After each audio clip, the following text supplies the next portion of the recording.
नमस्कार, सिटी 62 में आपका स्वागत। मैं राहुल ओझा आपके साथ। आइए नजर अब खबरों पर। पूर्वी चंपारण के ढाका प्रखंड के भंडार चौक से एक बेहद ही दुर्भाग्यपूर्ण घटना सामने आई है। यहां संविधान निर्माता बाबा साहेब डॉक्टर भीमराव अंबेडकर की प्रतिमा को असामाजिक तत्वों ने क्षतिग्रस्त कर दिया।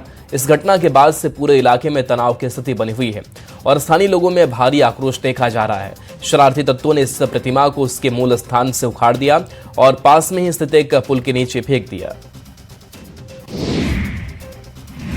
नवादा पुलिस ने 13 अप्रैल को हुई लूटकांड का खुलासा किया है। एसआईटी ने सीसीटीवी फुटेज और तकनीकी साक्ष्यों के आधार पर आरोपियों की पहचान कर उनके ठिकानों पर छापेमारी की, जहां से लूटी हुई पूरी राशि बरामद की गई। सीतामढ़ी में अवैध नर्सिंग होम के खिलाफ स्वास्थ्य विभाग की कार्रवाई लगातार जारी है। पुपरी में जिला प्रशासन की टीम ने नर्सिंग होम और अल्ट्रासाउंड सेंटर की जांच की। छापेमारी के दौरान टीम ने कुछ आशा कार्यकर्ताओं को हिरासत में लिया, साथ ही कई जांचघर और 2 अल्ट्रासाउंड सेंटर को सील किया गया। आशा कार्यकर्ताओं पर भोले भाले मरीजों को बहला फुसलाकर ऐसे केंद्रों तक लाने में भूमिका निभाती थी। सीतामढ़ी में इंडो नेपाल बॉर्डर पर इन दिनों तस्करों की गतिविधि तेज हो गई है। एसएसबी के सख्त पहरा के बावजूद नशीले पदार्थों की तस्करी थम नहीं रही। एसएसबी, एसटीएफ और बेला थाना पुलिस की संयुक्त कार्रवाई में ड्रग्स बरामद किया गया। मचपकौनी गांव में पुलिस ने छापेमारी की, जिसमें एक महिला समेत 5 लोग को गिरफ्तार किया गया। खगड़िया के गंडक पुल से कूदकर एक युवती ने अपनी जान दे दी। काफी मशक्कत के बाद पुलिस ने युवती का शव बूढ़ी गंडक नदी से बरामद किया। बताया जा रहा है कि युवती बेगूसराय की रहने वाली थी और खगड़िया के युवक से प्रेम संबंध में शादी की थी। पति के प्रताड़ित करने के बाद युवती ने कूदकर अपनी जान दे दी। किशनगंज में उत्पाद विभाग की टीम ने कार से विदेशी शराब के साथ 2 तस्कर को गिरफ्तार किया है। कार्रवाई के दौरान पुलिस ने 181 लीटर शराब बरामद की है। दोनों आरोपी पश्चिम बंगाल के सिलीगुड़ी से कार के जरिए शराब की तस्करी कर रहा था। पुलिस ने किशनगंज के गलगलिया चेकपोस्ट पर कार्रवाई की। जमशेदपुर के दलमा में एक नन्हा हाथी सबका दिल जीत रहा है। 5 महीने का हाथी बादल, जो कभी चाईबासा के जंगल में हादसे के बाद अनाथ हो गया था, अब वन विभाग की देखरेख में सुरक्षित है। गर्मी से राहत दिलाने के लिए वन विभाग ने उसके लिए खास इंतजाम किए हैं। छोटा स्विमिंग पूल, कूलर, तरबूज और दूध। बादल दिन में कई बार पुल में मस्ती करता है, फिर मिट्टी में खेलता नजर आता है। भागलपुर के गोसाईदासपुर गांव के यादव टोला में भीषण आग लग गई। आग इतनी तेजी से फैली कि देखते ही देखते करीब 6 घर पर इसकी चपेट में आ गए। आग लगने से घर रखा पूरा सामान जलकर राख हो गया। घटना से इलाके में अफरा तफरी का माहौल बन गया। दमकल की गाड़ियों ने कड़ी मशक्कत के बाद आग पर काबू पाया। सरायकेला में दलमा जंगल में तराई में भीषण आग लग गई। आग की घटना से आसपास के ग्रामीणों में हड़कंप मच गया। गर्मी और तेज हवा के चलते आग की लपटों ने जंगलों को अपनी चपेट में तेजी से ले लिया। आग से जीव जंतु के नुकसान की भी आशंका जताई गई है। धनबाद के पाथरडीह लोगो सैंडिंग में भीषण आग लगने से अफरा तफरी मच गई। गैस सिलेंडर लीक होने के कारण हादसा होने की आशंका जताई गई है। वहां गैस कटर से काम चल रहा था और बिना सुरक्षा के काम करने का आरोप है। कड़ी मशक्कत के बाद आग पर काबू पाया गया और किसी के हताहत होने की खबर नहीं है। मुंगेर के लल्लू पोखर सिरे घाट पर आग का तांडव देखने को मिला। झोपड़ीनुमा दुकान में आग लगने से अफरा तफरी मच गई। फायर ब्रिगेड ने आग पर काबू पाया। आग लगने से दुकान का सारा सामान जलकर पूरी तरह राख हो गया। आग लगने के कारणों की जांच जारी है। नालंदा में एक पड़ोसी परिवार पर 12 साल के छात्र की दोनों आंखें फोड़ दिए जाने का आरोप लगा। मामला हरनौत थाना क्षेत्र के लोहरा गांव का है। कुछ दिन पहले खेल के दौरान हुई मामूली चोट को लेकर रंजिश चल रही थी। इसी विवाद में बच्चे पर बेरहमी से हमला किया गया। गंभीर हालत में उसे पहले बिहार शरीफ और फिर पटना रेफर किया गया। मोतिहारी के सुगौली के पंचियरवा गांव में नाबालिग लड़की के अपहरण का मामला सामने आया। परिजनों का आरोप है कि एक युवक ने बहला फुसलाकर लड़की का अपहरण किया। घटना के 21 दिन बाद भी उसकी बरामदगी नहीं हो सकी है। इस मामले में अब तक किसी की भी गिरफ्तारी नहीं होने से स्थानीय लोगों में आक्रोश है। गयाजी में पुलिस को बड़ी सफलता मिली। पुलिस ने 8 अप्रैल को सीएसपी से दिन दहाड़े हथियार के बल पर हुई लूट मामले में खुलासा किया है। मामले में पुलिस ने 3 अपराधियों को गिरफ्तार किया है। साथ ही मौके से पुलिस ने एक देसी कट्टा, एक जिंदा कारतूस और एक बाइक बरामद की है। पुलिस ने अपराधियों के पास से लूटे हुए पैसे भी बरामद किए हैं। लखीसराय में सड़क हादसे में 2 युवक गंभीर रूप से घायल हो गए। घटना हलसी थाना क्षेत्र की है, जहां लखीसराय सिकंदरा मुख्य मार्ग पर बाइक अनियंत्रित होकर पेड़ से टकरा गई। टक्कर इतनी तेज थी कि दोनों युवक गंभीर रूप से घायल हो गए, जिन्हें इलाज के लिए अस्पताल में भर्ती कराया गया। मोतिहारी में डूबने से एक शख्स की दर्दनाक मौत हो गई। घटना कररिया मन की है, जहां नदी में नहाने के दौरान गहरे पानी में जाने से युवक की डूबकर मौत हो गई। घटना की सूचना मिलते ही पुलिस मौके पर पहुंची और शव को कब्जे में लेकर मामले की जांच में जुट गई है। बेतिया के बकुलहर चौक के पास एक दर्दनाक सड़क हादसा हो गया। सीमेंट लदे अनियंत्रित ट्रैक्टर ट्रॉली ने सड़क किनारे खड़े 2 लोगों को कुचल दिया। हादसे में एक युवक की मौके पर ही मौत हो गई, जबकि दूसरा गंभीर रूप से घायल हो गया। वहीं घटना से आक्रोशित परिजनों ने शव को सड़क पर रखकर जाम कर हंगामा किया। गोपालगंज के भोरे थाना क्षेत्र के कल्याणपुर गांव में विवाहिता की संदिग्ध मौत का मामला सामने आया। मायके पक्ष ने ससुराल पक्ष पर दहेज को लेकर हत्या करने का आरोप लगाया। पुलिस ने शव को कब्जे में लेकर पोस्टमार्टम के लिए भेजा। घटना भोरे थाना क्षेत्र के कल्याणपुर गांव की है। आरव पटना बक्सर नेशनल हाईवे 922 पर बने खरौनी नदी पुल पर बड़ा हादसा टला। सरिया लदा ट्रक गाय को बचाने की कोशिश में अनियंत्रित हुआ। ट्रक पुल की रेलिंग से टकराकर आधा नीचे लटक गया। हादसे में चालक और खलासी दोनों सुरक्षित बचे। गोपालगंज में गंडक नदी में नहाने के दौरान हादसा हो गया। नहाने के दौरान डूबकर युवक लापता हो गया। मोहम्मदपुर थाना क्षेत्र के डुमरिया घाट की घटना है। लापता युवक अपने दोस्तों के साथ नहाने गया था और स्थानीय गोताखोर और प्रशासन की टीम युवक की तलाश में जुटी है। बयाजी के परैया थाना क्षेत्र में दिन दहाड़े युवक की गोली मारकर हत्या की गई। बाइक सवार 2 अपराधियों ने वारदात को अंजाम दिया। वारदात के बाद अपराधी मौके से फरार हो गए। पुलिस मामले की जांच कर रही है। औरंगाबाद में जमीन विवाद को लेकर 2 पक्षों में झड़प हुई। विवाद के दौरान मारपीट और गोलीबारी की भी घटना हुई। घटना में 2 लोग घायल हो गए। पुलिस मौके पर पहुंचकर हालात संभाले। घायलों का अस्पताल में इलाज जारी है। घटना रफीगंज थाना क्षेत्र के खड़ोखर गांव की है। गोपालगंज में जीएनएम कॉलेज के प्रिंसिपल की ओर से पढ़ाई के दौरान छात्राओं को शादी नहीं करने का निर्देश जारी करने के मामले में विभागीय कार्रवाई शुरू कर दी गई है। प्रभारी डीएम गौरव कुमार ने बताया कि विवादित आदेश को रद्द कर दिया गया है। साथ ही सिविल सर्जन की जांच रिपोर्ट के आधार पर प्रिंसिपल को शो कॉज जारी कर विभागीय कार्रवाई की अनुशंसा की गई। मुजफ्फरपुर में ट्रक और बाइक के आमने सामने की टक्कर हो गई, जिसमें बाइक सवार की मौके पर मौत हो गई। घटना सकरा थाना क्षेत्र के अशोक विहार होटल के पास की है। मृतक की पहचान अब तक नहीं हो पाई है। हादसे के दौरान ट्रक के पीछे से आ रही एक अन्य बाइक भी ट्रक से जा टकराई, जिसमें सवार 2 लोग गंभीर रूप से घायल हो गए। दोनों घायलों को इलाज के लिए एसकेएमसीएच भेजा गया। हाजीपुर में बारात निकलने से पहले जमकर बवाल हुआ। 2 पक्षों के लोग आपस में भिड़ गए और मारपीट पथराव तक की नौबत आ गई। मामला बिदुपुर थाना क्षेत्र के केथौलिया गांव की है, जहां शादी को लेकर गाना बज रहा था। गाना चिराग पासवान के समर्थन में बज रहा था, जिससे लेकर बगल के तेजस्वी समर्थक यादव समुदाय के कुछ लोगों ने आपत्ति जताई और मारपीट के साथ ही पथराव शुरू कर दिया। जमुई के खैरा के मिर्चा के पास सीट से लदा एक ट्रैक्टर अनियंत्रित होकर सड़क के किनारे खाई में पलट गई।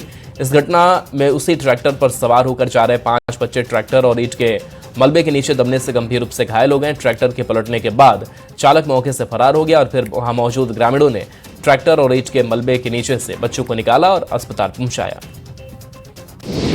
भागलपुर के सुल्तानगंज के शिवानंदपुर गांव में एक प्रेमी अपने प्यार के चक्कर में टावर पर चढ़ गया। ग्रामीणों ने बताया कि युवक की प्रेमिका की शादी है। यही वजह है कि प्रेमी सुबह करीब 4 बजे टावर पर चढ़ गया और उसके साथ में एक मोबाइल फोन भी था। युवक यहां सुल्तानगंज में एयरटेल टावर में काम करता है। मधुबनी में शादी समारोह में आए एक युवक की अपराधियों ने गोली मारकर हत्या कर दी। घटना फूलपरास थाना क्षेत्र के सुग्गापट्टी गांव स्थित भारती चौक की है। घटना के कारणों का अभी तक पता नहीं चल पाया है। पटना के रामकृष्णनगर थाना क्षेत्र में दिन दहाड़े एक आभूषण दुकान में लूट की बड़ी वारदात को अंजाम दिया गया। 5 हथियारबंद बदमाशों में से 3 दुकान के अंदर घुसे, जबकि 2 बाहर रेकी करते रहे। अपराधियों ने हथियार के बल पर करीब 15 से 20 लाख रुपए के आभूषण लूट लिए, जिसमें 4 किलो चांदी और 100 ग्राम सोना शामिल है। पुलिस मामले की जांच में जुटी है। जमशेदपुर के बहरागोड़ा में स्वर्ण रेखा नदी किनारे संदिग्ध विस्फोटक मिलने से हड़कंप मच गया। ग्रामीणों की सूचना पर पहुंची भारतीय सेना की टीम ने जांच में इसे जिंदा बम होने की आशंका जताई। पिछले 3 दिनों से नदी किनारे भारी धातु जैसी वस्तु देखी जा रही थी। सेना के अधिकारी कैप्टन आयुष कुमार सिंह के नेतृत्व में जांच की बम की प्रकृति और क्षमता का अध्ययन कर रिपोर्ट मुख्यालय भेजी जाएगी। जमशेदपुर के टेलको थाना क्षेत्र के जेमको बस्ती में मामूली विवाद ने हिंसक रूप ले लिया। चापड़ और चाकू से हुए हमले में 3 लोग गंभीर रूप से घायल हो गए, जिन्हें टीएमएच अस्पताल में भर्ती कराया गया। बर्थडे पार्टी के दौरान पुलिस की ओर से साउंड बॉक्स जब्त किए जाने के बाद कुछ लोगों को शक हुआ कि सूचना मनोज नाग ने दी है। इससे शक में लोगों ने हमला किया। घटना के बाद इलाके में तनाव का माहौल है। धनबाद में एक बार फिर से फायरिंग की घटना से दहशत है। चिरकुंडा थाना क्षेत्र के विवेकानंद कॉलोनी में अपराधियों ने कारोबारी रोशन बर्णवाल को निशाना बनाते हुए उनके घर के बाहर खड़ी ऑटो पर 2 राउंड फायरिंग की। घटना में ऑटो क्षतिग्रस्त हो गई। सूचना पर पहुंची पुलिस ने मौके से 2 खोखा बरामद कर जांच शुरू कर दी है। जमशेदपुर के जुगसलाई महतोपाड़ा में जैन मंदिर के आसपास अतिक्रमण और मारपीट का मामला सामने आया। आरोप है कि अवैध निर्माण का विरोध करने पहुंचे लोगों के साथ मारपीट की गई। पिंकी महतो का कहना है कि उनके पूर्वजों ने मंदिर निर्माण के लिए करीब 5 डिसमिल जमीन दान दी थी, जिसका खतियान भी उनके पास है। इसके बावजूद वहां कथित रूप से व्यावसायिक निर्माण और अतिक्रमण किया गया। बोकारो में डीवीसी थर्मल पावर प्लांट से एक बड़ी लापरवाही सामने आई। प्लांट से निकल रही कोयले की एक खाली रैक अनियंत्रित होकर मेन गेट को तोड़ते हुए बाहर निकल गई। इस दौरान गेट के पास खड़ी एक कार को रैक ने अपनी चपेट में ले लिया और करीब 500 मीटर तक घसीटते हुए ले गई। कार मालिक अमरदीप ने सूझबूझ दिखाते हुए समय रहते गाड़ी से कूदकर अपनी जान बचाई। रामगढ़ में जर्जर दामोदर पुल के निर्माण की मांग को लेकर पूर्व केंद्रीय मंत्री यशवंत सिन्हा अपने समर्थकों के साथ धरने पर बैठे। पुल भुरकुंडा को गिद्दी से जोड़ती है। यशवंत सिन्हा ने कहा कि पुल निर्माण को लेकर स्थानीय सीसीएल प्रबंधन और जिला प्रशासन गंभीर नहीं है। पुल पर कभी भी बड़ा हादसा हो सकता है। इस पुल के माध्यम से रामगढ़ और हजारीबाग के हजारों लोग प्रतिदिन आना जाना करते हैं। रांची में महिलाओं के साथ खास समुदाय की ओर से किए जा रहे अपराध और सदन में नारी शक्ति बंधन विधेयक के पारित न होने पर बीजेपी ने मशाल जुलूस निकालकर विरोध जताया। नारी शक्ति बंधन विधेयक के पारित नहीं होने पर बीजेपी की ओर से विपक्ष को दोषी ठहराया गया। बीजेपी के निशाने पर कांग्रेस के साथ इंडी गठबंधन के नेता रहे। भागलपुर में स्नान करने के दौरान 2 युवक की डूबने से मौत हो गई। घटना कहलगांव थाना क्षेत्र के बटेश्वर गंगा घाट की है। युवक अपने दोस्त का जन्मदिन मनाने कहलगांव आया था। इसी दौरान घूमने के लिए गंगा के बीच टापू पर पहुंचे, जहां स्नान करने के दौरान 2 युवक डूब गए। घटना के बाद इलाके में हड़कंप मच गया। एसडीआरएफ की टीम ने एक युवक को गंगा नदी से बाहर निकाला, दूसरे को ढूंढने में लगी है। मधेपुरा के वार्ड 13 में महिला ने पति और ससुराल वालों पर गंभीर आरोप लगाए। पीड़िता ने पत्नी पर दूसरी युवती से अवैध संबंध का आरोप लगाया। विरोध करने पर पीड़िता से मारपीट भी की गई। पीड़िता ने महिला थाने में आवेदन देकर न्याय की गुहार लगाई है। सासाराम के कैमूर पहाड़ी वन इलाके में साहिल हिरण के अवैध शिकार का मामला सामने आया। सूचना के आधार पर शिवसागर थाना क्षेत्र में वन विभाग और पुलिस ने संयुक्त छापेमारी की, जहां एक युवक को हिरण का मांस पकाते हुए गिरफ्तार किया गया। मौके से शिकार में इस्तेमाल औजार और मांस भी बरामद हुआ। हालांकि 2 अन्य आरोपी फरार हो गए। पटना के फतुहा थाना क्षेत्र में पुलिस ने बड़ी कार्रवाई की और छापेमारी करते हुए एक सीएनजी ऑटो से 23 कार्टन विदेशी शराब बरामद की। पुलिस की भनक लगते ही ऑटो सवार तस्कर मौके से फरार हो गए। फिलहाल पुलिस ऑटो नंबर के आधार पर तस्करों की पहचान कर उनकी गिरफ्तारी के लिए छापेमारी कर रही है। पटना में अतिक्रमण के खिलाफ प्रशासन सख्त नजर आया। जिलाधिकारी के विशेष दिशा निर्देश पर शहर में अतिक्रमण हटाओ अभियान चलाया गया। मौके पर प्रशासन ने चित्रगुप्त घाट से लेकर खाजी कला घाट तक गंगा किनारे अतिक्रमण को हटाया। टीम ने बुलडोजर और जेसीबी मशीन की मदद से सड़क किनारे अवैध रूप से बने पक्का निर्माण को तोड़ दिया। धनबाद में पुलिस को बड़ी सफलता मिली है। भगोड़ा प्रिंस खान की गैंग के खिलाफ कार्रवाई करते हुए उसके करीबी सैफी उर्फ मेजर को हावड़ा एयरपोर्ट से गिरफ्तार किया गया। डीएसपी नौशाद आलम की टीम ने उसे पकड़ा। पुलिस आरोपी से पूछताछ में जुटी है। चाईबासा में ब्लड बैंक कांड में बड़ी कार्रवाई करते हुए पुलिस ने आरोपी लैब टेक्नीशियन मनोज कुमार को गिरफ्तार कर लिया है। आरोपी पर 5 बच्चों को संक्रमित खून चढ़ाने का आरोप है। हाईकोर्ट से वारंट जारी होने के बाद वह लंबे समय से फरार था, जिसे रांची से पकड़ा गया। पीड़ित परिवार की शिकायत पर एफआईआर दर्ज की गई थी और फिलहाल मामले की जांच जारी है। रांची में कोतवाली एएसपी ने पदभार संभालते हैं ड्रग्स नेटवर्क के खिलाफ सख्त कार्रवाई का संकेत दिया। उन्होंने कहा कि शहर में ड्रग्स कारोबार में महिलाओं की बढ़ती भागीदारी बड़ी चुनौती बन रही है, जिसे रोकने के लिए महिला पुलिस के माध्यम से विशेष अभियान चलाया जाएगा। एएसपी ने स्पष्ट किया कि महिला ड्रग पैडलरों पर भी सख्ती से कार्रवाई होगी। रांची में पुलिस ने जमीन विवाद में हुई हत्या के मामले का खुलासा किया है। हत्याकांड में शामिल एक आरोपी को भी गिरफ्तार किया है। घटना 17 अप्रैल की है, जब मचुकोनी देवी की धारदार हथियार से हमला कर हत्या कर दी गई थी, जिसके बाद पुलिस ने आरोपी सुंडी मुंडा उर्फ काटे को गिरफ्तार किया। आरोपी के पास से दावली भी बरामद किया गया। मोतिहारी के महुआ थाना और एसएसबी ने संयुक्त कार्रवाई करते हुए नेपाल के एक गांजा तस्कर के साथ 13 लाख रुपए का गांजा पकड़ा। एसएसबी पुलिस को जानकारी मिली थी कि नेपाल से दिलीप कुमार नाम का कारोबारी 13 लाख रुपए के गांजा को बाइक से ले जा रहा है। पुलिस ने कार्रवाई करते हुए तस्कर को गांजे के साथ गिरफ्तार किया। किशनगंज में अवैध वित्तीय लेन देन के मामले में जिला प्रशासन ने बड़ी कार्रवाई की। मिशन स्कूल सहित कुल 5 जगहों पर एक साथ छापेमारी की गई। पूरे मामले में विदेशी फंडिंग से जुड़े एंगल की भी जांच हो रही है, जिससे मामला और गंभीर माना जा रहा है। अधिकारियों की टीम बैंक खातों, दस्तावेजों और अन्य वित्तीय रिकॉर्ड की बारीकी से जांच कर रही है। पटना के अटल सभागार में सीएम सम्राट चौधरी ने प्रेस कॉन्फ्रेंस की। सीएम सम्राट चौधरी ने संसद में 131वें संशोधन बिल पास नहीं होने पर विपक्ष पर निशाना साधा। सीएम ने कहा, देश की महिलाओं का अपमान हुआ है। आज बिहार विधानसभा में केवल 29 महिला विधायक है। अगर बिल पास हो जाता तो 122 विधायक होती। बीजेपी देश की महिलाओं के बारे में सोचती है, लेकिन कुछ लोग सिर्फ अपने परिवार के बारे में ही सोचते हैं।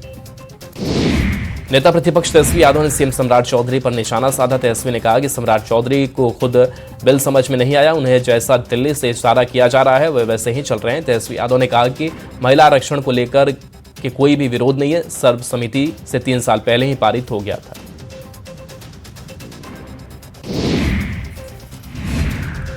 महिला आरक्षण बिल पास नहीं होने पर सियासी घमासान मचाए। केंद्रीय मंत्री जीतन राम मांझी ने भी कहा कि विपक्ष ने महिला आरक्षण बिल को समर्थन नहीं देकर महागलती की है और आने वाले दिनों में पूरे देश की महिला उन्हें सबक सिखाएगी। कांग्रेस के लोग अगर चाहते तो बिल पारित हो जाता। बिहार के पूर्व मंत्री और जेडीयू के कद्दावर नेता शरण कुमार ने भी महिला आरक्षण बिल को लेकर विपक्ष पर तीखा हमला बोला। शरण कुमार ने कहा कि विपक्ष के लोग महिला विरोधी हैं।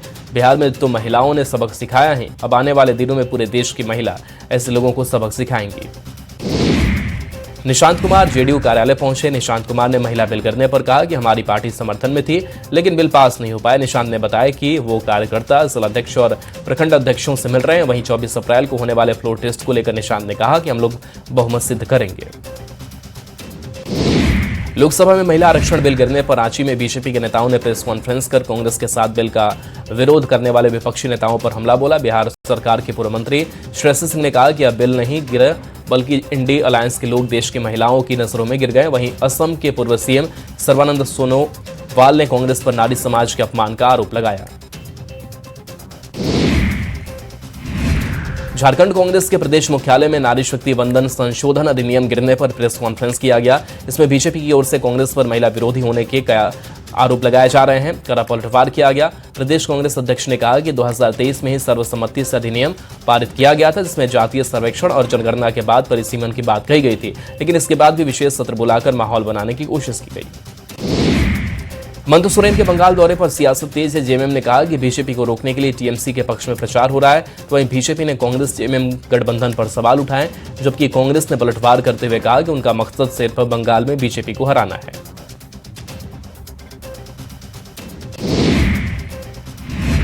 बिहार के मुख्यमंत्री सम्राट चौधरी ने पटना में बापू टावर का दौरा किया। इस दौरान सम्राट चौधरी ने बापू टावर पहुंचते ही सबसे पहले राष्ट्रपिता महात्मा गांधी की प्रतिमा पर फूलमाला चढ़ाकर उन्हें नमन किया, फिर बापू टावर का जायजा लिया। चारों तरफ घूमकर आर्ट गैलरी का जायजा लिया।